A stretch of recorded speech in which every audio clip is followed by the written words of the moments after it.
60-40కి మారి 60% తెలుగుదేశం 40%కి మారి కనీసం ఓ 30% అన్న వస్తాయి అంటే ఈయన మళ్ళీ అలా కౌన్సిలింగ్ చేసుకుంటూ వచ్చారు వాళ్ళని. మనమే రాజ్యాధికారం దగ్గర నుంచి గౌరవప్రదమైన స్థానాలు దగ్గరికి తెచ్చారు. గౌరవప్రదమైన స్థానాలు అంటే కనీసం 40 అనే స్టేజ్కి తెచ్చారు. అంటే వాళ్ళల్లో ఆ ఫీలింగ్ ఇక ఈయన తగ్గుతున్నాడని సరే ఏదో లేరా 40 అన్న తీసుకుంటాడులే అనేటువంటి ఫీలింగ్ వచ్చింది. మనం ఇందాక చెప్పుకున్నటువంటి ఈ 25 లోపాళ్ళలో.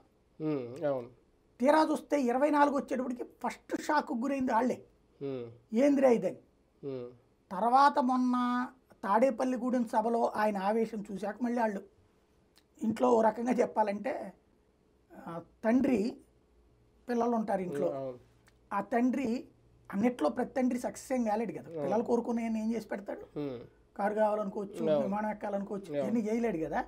అట్లా అడుగుతున్నప్పుడు ఏం చేస్తాడు, ఎండి కొడక నువ్వేం చదువుతున్నారు, నువ్వేం చేసి వచ్చావు, నువ్వు సరిగ్గా చదివావా, నువ్వు సరిగ్గా ఫస్ట్ క్లాస్లో వస్తే కనుక నిన్ను తీసుకెళ్ళి ఎంబీబీఎస్ చేద్దాం లేకపోతే IIITలో పెడదాం అనుకున్నా, నీకు వచ్చి వచ్చిందేమో 70 మార్కులు, ఆఫ్టర్ ఆల్ నువ్వు వచ్చినేమో నన్ను దానికి ఆ యూనివర్సిటీలో ఇవ్వనివ్వలేదంటావా, 12 లక్షలు ల్యాండ్ ఇచ్చి దబ్బుకు రావాలరా, నీ చదువు బాగోలేదు కాబట్టి అని 4 పీకుతాడు, లేదంటే తిట్టేసి కంట్రోల్ చేస్తాడు.